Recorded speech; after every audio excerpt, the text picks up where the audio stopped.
Welcome. Um, I went on last week and I said I was going to come on again, and I promised that I'm going to, and I'm sticking to that. So that's why I'm here. I'm just going to share what's going on with me as being a 50-year-old artist, kind of late in the game, but some of the most funnest times of my life and most healing times. So my kitty here, Cinder, meow meow. She wants to she wants to talk. Whoop. She's a funny girl. But I'm working on is a botanical ink project. I'm making a sustainable art sculpture, and I don't know if it's going to turn out. It's been an idea in my head. Um, I kind of came up with it fairly quickly. Kind of had to. I found out late in the game about this, but next year I'm definitely more prepared. I do have a backup plan though. If this doesn't work, I'm going to send in photographs of my nature mandalas that I've previously done. But anywho, I wanted to show you the colors. I'm hoping that the colors. Oh yeah, that does show. So these are beets and corn husks. But it took several dippings to even get the sustain on it. I was hoping, because it was dried only this year, and I chose the corn husk for a specific reason, of course, you know. There was like all kinds of reasons behind corn and stories of corn. But I chose this corn because I had taken two husks, um, two cobs of corn from my friend's garden that had passed away, and with the intention of drawing the corn and trying to seed it, but the corn was too small, unfortunately. But I got to save some of the husks, so that's why I wanted to use it in this art project. It was a backup plan because I did have something else, which is kind of the sketch over there. But I just wanted to show the beauty of some of these things and just encourage others to create. You know, if there an idea comes to mind, I so encourage you to try. If it seems weird, it's okay. It's okay to be weird, you know? That's kind of the best thing about being an artist is because you're expressing and learning. So, I even save pieces of paper sometimes because I look at it and it just fascinates me sometimes how inks flow and how their colors are and the fibers are binding to some of the paper. It just totally fascinates me. So I really just encourage people just to create. You don't have to create just for an end result. I mean, this could inspire you for something else or another project, you know? I consider that a swatch in its own way.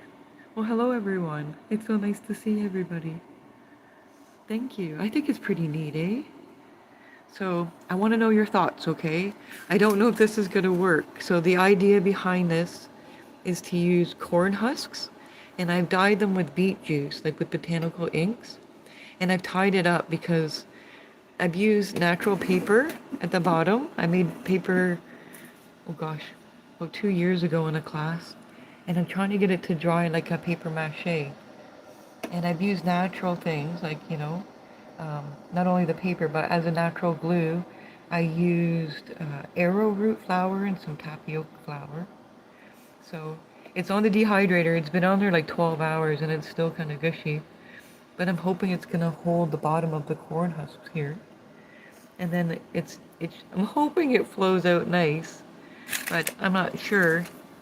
But I will work with it. I already took some of the tips off here because they were greener and they didn't really take in the dye. But I've got quite a few pieces that kind of took some color, which I thought was fascinating. But here's the paper mache, just to kind of keep you updated what I've been doing. The color doesn't really want to sink into the natural paper, but that's okay. That's okay. I saved some natural dye over here. See, I told you I had this thing with just saving the paper towels and stuff because they just fascinate me. They almost like a tie-dye. The colors are just so cool. That's elderberry and beets. So and these ones here at the green, here I'll show you. Tell me what you think of these and the color. It's kind of a deeper color because this is the elderberry. I'm trying to compare it here. And it seemed to take a little bit nicer, the elderberry. Maybe it just stains better than the beet, which is surprising because beets stain really well. But I've done all these little extras. And then over here, there's kind of like a little extra one. Some extra pieces. And then here, because once that comes out, I'm gonna like untie it. And hopefully it looks like the flower I vision in my head. If not, that's why the backup pieces and why I've kept the extra paper mache. So again, see the drip sheet underneath? I still encourage people just create and then, you know, take pictures of things and store them because you never know when you're working on a project as an artist or a creative where that idea might need to come into place, you know? I've had so much fun creating with botanical inks. Like this one here, look at this one. Oh, the colors. Oh, that doesn't even give it justice, I don't even think, on the camera. Oh, beautiful, beautiful. Beautiful, beautiful. So I've done a live today, but I do plan on doing like other videos and showing how to make some of these inks. Just things like that, you know, fun things. See, this was one of the other projects I was trying to work on. But the snow came. The snow came. This is sand. These are just scribbles of what I was thinking what I could do with the sand and what I could maybe stick in as a sand castles. Because I make mandalas, right? So I was thinking about doing this and then on a larger scale. Is there anything that you create with nature? Where are you coming in from? I'm so curious about where my viewers are from and what you do creatively. You know, share in the comments. Share what you do with your flow. With your creative energy. Gosh, that's neat. But it will change color if it goes like directly in the light. You have to preserve it. That's the one thing with botanical inks.